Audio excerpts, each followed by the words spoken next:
যে ঘটনাটি আপনাদের সাথে শেয়ার করব, এই ঘটনাটি আমাদেরকে যিনি পাঠিয়েছেন তার নাম মোহাম্মদ আমির হামজা। উনি নওগাঁ জেলার বাসিন্দা, নওগাঁ সদরেই উনি বর্তমানে রয়েছেন।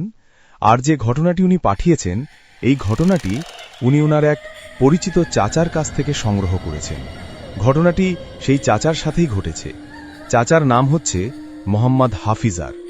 ঘটনাটি নওগাঁ জেলার রানীনগর উপজেলার আবাদপুকুর গ্রামের ডাকাহার নামক স্থানে। এই যে হাফিজার চাচা, উনি ছোটবেলা থেকেই খুবই ডানপিটে স্বভাবের ছিলেন। ওনার বয়সী যে বাচ্চারা গ্রামে ছিল তাদের থেকে উনি একটু বেশি ডানপিটে ছিলেন। ওনাদের গ্রামটা কিন্তু বাংলাদেশের অন্যান্য গ্রাম থেকে কিছুটা হলেও আলাদা। ওই গ্রামে অনেক মাটির তৈরি বাড়ি বহু বছর আগে থেকেই দেখা যায়। বিভিন্ন ধরনের গাছপালা, প্রকৃতি, অসাধারণ সুন্দর একটি গ্রাম। আর এই গ্রামে বিভিন্ন ধরনের ফলজ গাছ রয়েছে। ছোটবেলা থেকেই এই হাফিজার কাকা কার গাছের আম, কার গাছের কাঁঠাল, কার কলা গাছের কাঁদিতে কলা পেকেছে, বিভিন্ন সিজনে যে ফলগুলো হয়, কোন সিজনে কোন ফলটা কোন বাড়ির গাছে পেকেছে, এসব তথ্য তার কাছে থাকত। আর সেগুলো পেড়ে খাওয়াটাই ছিল ওনার অন্যতম একটা স্বভাব। ছোটবেলায় এরকম দুষ্টুমি অনেকেই করে, উনিও তার ব্যতিক্রম ছিলেন না। তবে একটু বেশিই ছিলেন আর কি এই ধরনের স্বভাবের ক্ষেত্রে। আর ছোটবেলা থেকেই খুবই সাহসী প্রকৃতির একজন মানুষ ছিলেন। আর যদি ওনার সাথে কেউ ঝামেলা করত, সাথে সাথে প্রতিশোধ নিতেন। হয় সাথে সাথে মারপিট করতেন, না হয় এমন কিছু কটু কথা বলতেন যাতে করে তার মনের ভিতর গভীর দাগ কেটে যেত। তো এভাবে দিন কেটে যাচ্ছে। কৈশোর থেকে একসময় যৌবনে পদার্পণ করলেন। আর যেহেতু ডানপিটে ছিলেন, সব জায়গায় গিয়ে ঝামেলা পাকাতেন, বারবার বাড়িতে নালিশ আসত। পরিবার থেকে তাকে বিয়ে দিয়ে দেওয়া হলো। বিয়ের কিছু বছর পর একটি সন্তান ওনার ঘর আলো করে এলো, ফুটফুটে একটি বাচ্চা। বাচ্চা হওয়ার কিছুদিন পর এই হাফিজার ভাইয়ের বাবা যিনি, তিনি এই হাফিজার ভাইকে ডেকে বললেন যে নাতনির আকিকা দিতে হবে, নামকরণ করতে হবে। কয়েকদিনের মধ্যে একটি অনুষ্ঠান করা প্রয়োজন। 7 দিন, 14 দিন বা 21 দিন, 28 দিন এই সময়ের মধ্যে করতে হয়। তো তুই আত্মীয় স্বজনদের বাসায় গিয়ে দাওয়াত দিয়ে আসবি, একটি ডেট ফিক্সড করতেছি। উনি বলেন ঠিক আছে, যাব। তো দিনক্ষণ যখন ঠিক হয়, একজন আত্মীয়ের বাড়িতে দাওয়াত দেওয়ার জন্য এক বিকেলে উনি রওনা দিয়েছেন। গ্রামের মেঠো পথ দিয়ে হেঁটে হেঁটে অনেকটা সময় পর আত্মীয়ের বাড়িতে গিয়ে পৌঁছেছেন, দাওয়াত দিয়েছেন।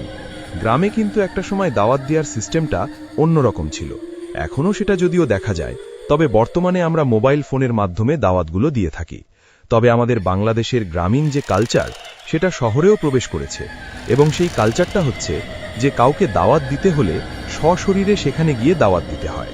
আর গ্রামের ক্ষেত্রে হতো কি, এমন সময় যেত যে ওই রাত্রে ওই বাড়িতে থেকে গল্পগুজব করে দাওয়াত দিয়ে পরের দিন আসত। এরকমটা কিন্তু গ্রামে ছিল। আমাদের এখন শহর এলাকায় বা বর্তমান জামানায় কিন্তু এটা খুব একটা দেখা যাচ্ছে না। এখনো ফোনে দাওয়াত দিলে কিন্তু অনেকেই মাইন্ড করে। এটা হচ্ছে আমাদের দেশের একটা সংস্কৃতি। তো ওই সময়ের প্রেক্ষাপটে, তো ওই যে বললাম, আত্মীয় বাড়িতে গিয়ে ওই রাতটা থেকে তারপর আসা, এটা একটা ট্র্যাডিশন ছিল। রাত না থাকা যদি পসিবল হয়, তবুও একবেলা খাবার খেয়ে সেই বাড়িতে একবেলা খাবার খেয়ে তারপরে আসাটা একটা ট্র্যাডিশন ছিল। তো উনি ওরকম চিন্তা করেই গিয়েছেন, সেই বাড়িতে গিয়েছেন, অনেকটা সময় ধরে গল্পটল্প করলেন। এসবের মধ্যে অনেক রাত হয়ে গেছে। হাফিজার চাচাকে কিন্তু বাড়িতে ফিরতে হবে। আর ফেরার যে বিষয়টা, এটা কিন্তু আগে থেকেই জানিয়ে দিয়েছিলেন যে রাত্রে তো থাকতে পারবো না, আমাকে অনুরোধ করেন না, আমাকে যেতে হবে।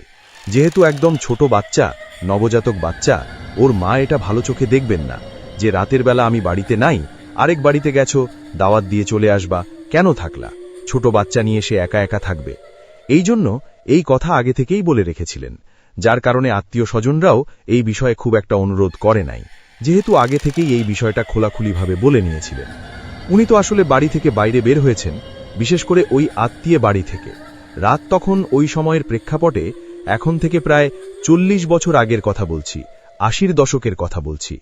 তো 80-র দশকের শুরু হবে, রাত তখন প্রায় 11টা বেজে গেছে। ওই সময়ে একদম এই অজপাড়া গায়ে রাত 11টা মানে তো অনেক রাত, যেখানে সন্ধ্যার পরেই মানুষ ঘুমিয়ে যায়। উনি বের হয়েছেন, রাস্তার মাঝখানের যে জায়গাটা, ওইটা ধরে হেঁটে আসছেন, মানে রাস্তার কিনারে না, মেঠো পথের একদম মাঝখানে দাঁড়িয়ে এদিক ওদিক তাকিয়েছেন যে কোনো লোকজন দেখা যায় কিনা। এত রাতে কারো দেখার কথা না। এরপরে উনি রাস্তার মাঝখান দিয়ে হাঁটা শুরু করলেন। জ্যোৎস্না রাত ছিল, আর সিজনটা ছিল হচ্ছে গরমকাল। মৃদু বাতাস ছিল চতুর্দিকে, বিভিন্নভাবে বাতাস এসে লাগছিল। ঘুরে ঘুরে বাতাস লাগে না অনেক সময়, ঝিরিঝিরি বাতাস, ওরকম লাগছিল। তো উনি হাঁটতে হাঁটতে কোনো ধরনের কোনো সমস্যা ছাড়াই বাড়ির বেশ কাছাকাছি এসে পড়েছেন। ওনাদের বাড়িটা কিন্তু মাদির ছিল ওই সময়। বাড়ির আঙিনা হতে কিছুটা দূরে রয়েছে একটা বড় পুকুর। তো বাড়ির প্রায় কাছাকাছি যখন উনি চলে এসেছেন, কিছুটা সামনে এগোলেই ওই পুকুরটা। যখন পুকুরটার কাছে চলে এসেছেন, একদম চারদিকে থমথমে পরিবেশ। পুকুরের পাশ দিয়ে হাঁটতে হাঁটতে উনি যখন যাচ্ছিলেন, তখন হঠাৎ করে উনি খেয়াল করলেন যে পুকুর ঘাট থেকে পানি পড়ার শব্দ আসছে। কেউ মগ দিয়ে গায়ে পানি ঢাললে যেরকম শব্দ হয়, ওই পানিটা যখন আবার পুকুরে গিয়ে পড়ে ওই রকম শব্দ। শব্দটাকে উদ্দেশ্য করে যখনই ঘাটের দিকে উনি তাকিয়েছেন, তখনই চাঁদের আলোয় দেখতে পান কেউ পুকুর ঘাটে গোসল করছে। তার শরীরটা লম্বা, বোঝাই যাচ্ছে একদম কুচকুচে কালো বর্ণের শরীর, আর অবয়বটা উল্টো দিক হয়ে গোসল করছে। তো উনি চিন্তা করলেন, কি ব্যাপার, এই রাতে এই নির্জন পুকুরে কে গোসল করছে? আর তার তো পিঠ দেখা যাচ্ছে, আর গোসল করার সময় কেউ ওই ঘাটের দিকে মুখ করে বসে থাকবে? উল্টো দিকে বলতে ওই রাস্তার দিকে তো মুখ করে বসে থাকবে না। সেই অর্থে উনি উল্টো দিকে ঘুরে বসে আছেন আর কি। তার মুখটা তো ওই রাস্তার দিকে না, মানে হাফিজার কাকা যেদিকে হেঁটে যাচ্ছেন সেদিকে না। তো হাফিজার কাকা মনে করেন যে হতে পারে গ্রামের কেউ মাঠে কাজ করেছে, সারাদিনের ক্লান্তি দূর করার জন্য এখন গোসল করে আবার বাড়িতে চলে যাবে।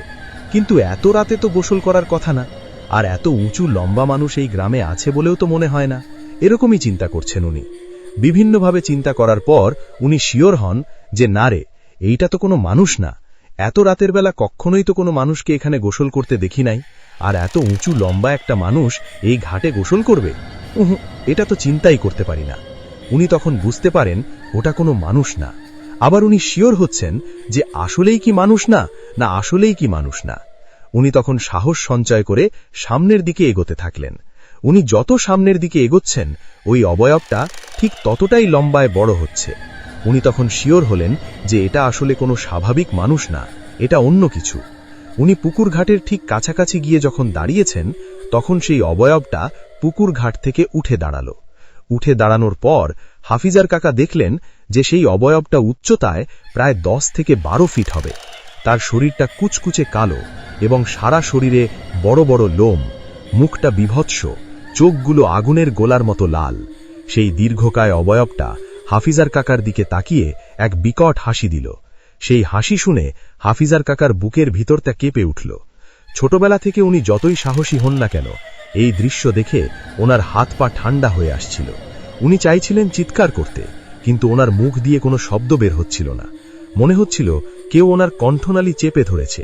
সেই দীর্ঘকায় অবয়বটা আস্তে আস্তে হাফিজার কাকার দিকে এগোতে শুরু করল। প্রতিটা কদমে মনে হচ্ছিল মাটি কেঁপে উঠছে। হাফিজার কাকা তখন মনে মনে দোয়ায় ইউনুস পড়তে শুরু করলেন। উনি চোখ বন্ধ করে ক্রমাগত সৃষ্টিকর্তাকে ডাকছিলেন। কিছুক্ষণ পর উনি অনুভব করলেন যে চারদিকের সেই ভারী বাতাসটা হালকা হয়ে আসছে। পুকুর ঘাটে পানি পড়ার শব্দটাও আর পাওয়া যাচ্ছে না। উনি যখন সাহস করে চোখ খুলেন, দেখলেন সামনে কেউ নেই। চারদিক একদম জনমানব শূন্য, শুধু চাঁদের আলো পুকুরের পানিতে চিকচিক করছে। উনি আর এক মুহূর্ত দেরি না করে বাড়ির দিকে দৌড় দিলেন। বাড়িতে পৌঁছে উনি জ্বরে আক্রান্ত হলেন এবং প্রায় 3 দিন ওনার জ্ঞান ছিল না। সুস্থ হওয়ার পর উনি সবাইকে এই অলৌকিক ঘটনার কথা জানান। এরপর থেকে ওই পুকুর ঘাটে একা রাত বিরাতে কেউ আর যাওয়ার সাহস করত না। উনি এক কাজে পাশের গ্রামের বাজারে গিয়েছেন। বিভিন্ন কাজের কারণে সেদিন ওনার রাত হয়ে গিয়েছিল। বাজার থেকে গ্রামের মেঠো পথ দিয়ে হেঁটে হেঁটে বাসায় ফিরছেন উনি। তখন আনুমানিক রাত 8টা কি 9টা বাজে। হেঁটে হেঁটে বাড়ির কাছে যেই না পুকুর ঘাটের সামনে এসেছেন, তখনই ভয়ঙ্কর একটা জিনিস উনি দেখতে পান। উনি মাত্র ঘাটের কাছে এসেছেন, তখন হঠাৎ করে সামনে দেখেন যে বিশাল দানবাকৃতির একটা অবয়ব, যার গঠনটা ছিল মানুষের মতো, কিন্তু তার মাথা ছিল না, চোখ দুটো ছিল বুকের অংশে। আমরা সাধারণত এই ধরনের অবয়বগুলোকে স্কন্ধ কাটা বলে থাকি। এমন ধরনের অবয়ব যদি সামনে আসে, ভয় পাবে না এমন লোক কি সহজে খুঁজে পাওয়া যাবে? উনি তো প্রচণ্ড ভয় পেয়েছেন। এরপরও উনি সাহস করে বলছেন, দেখ, আমার পথ ছাড়, আমি খুব ক্লান্ত, আমি তোর কোনো ক্ষতি করি নাই, আমার সজ্ঞানে মনে পড়ে না আমি তোর কোনো ক্ষতি করছি, আমার পথ ছাড়। এই কথা শুনে ওই পাশ থেকে কোনো উত্তর আসলো না, অর্থাৎ ওই অবয়বটা কোনো কথা বলল না, মুহূর্তেই ভ্যানিশ হয়ে গেল। উনি দেরি না করে দ্রুত বাড়ির দিকে দিয়েছেন এক দৌড়ে বাড়িতে চলে আসছেন। বাড়িতে এসে মনে মনে ভাবছেন যে ঘটনাটা কি, আমার সাথে কথাও বলল না, কোনো আঘাতও করল না। বিষয়টা ওই রাত্রে কাউকে না জানালেও পরের দিন সকালবেলা সবাইকে এই বিষয়টা জানিয়েছেন। তখন পরিবারের লোকজন এই কথাগুলো শুনে বলল যে হাফিজার, এই বিষয়গুলো আগে বলিসনি কেন আমাদের? যে পুকুর ঘাটে শুরুতে একটা জিনিস দেখছিলি, আমরা তো মনে করছি ঢিল ছুঁড়ে এইটা সেইটা, এগুলো আমাদেরকে কেন বলিস না? এখন তো মনে হচ্ছে বড় ধরনের কোনো সমস্যা এই বাড়িতে হয়ে গেছে। তো পরিবারের সদস্যদের মুখে মুখে এই আলোচনা, তারা পাশের প্রতিবেশীর কাছে বলেছে।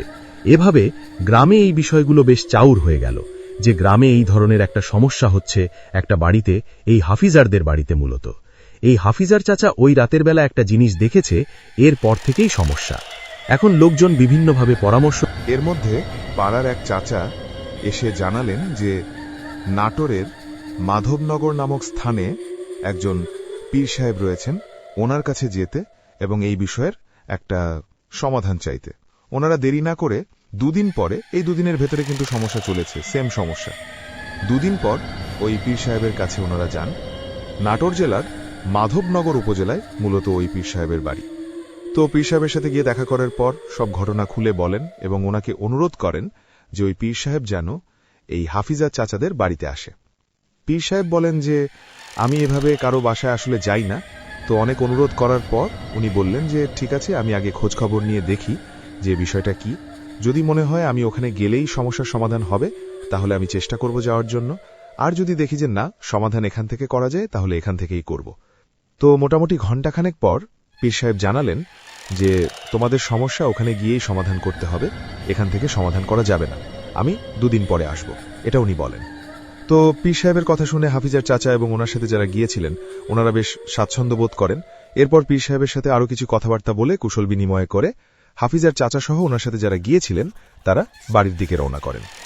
ঠিকঠাক মতো বাড়িতে চলেও আসেন, পথিমধ্যে আর কোনো সমস্যা হয়নি। এদিকে দুদিন পর দুপুরবেলা পীর সাহেব ওনাদের বাড়িতে এসে হাজির হন। হুজুর যে এসে হাজির হবেন এটা তো ওনারা জানতেন। হুজুরের জন্য ওনারা আদর আপ্যায়নের যা যা ব্যবস্থা বা বন্দোবস্ত করার দরকার সেটা ওনারা করে রেখেছিলেন। তো হুজুর এসে বিশ্রাম নিলেন, খাওয়া দাওয়া করলেন। এরপর হুজুর এই হাফিজার চাচাকে কাছে রাখলেন। তো হাফিজার চাচাকে হুজুর যা শোনালেন তা শুনে তো ওনারা অবাক।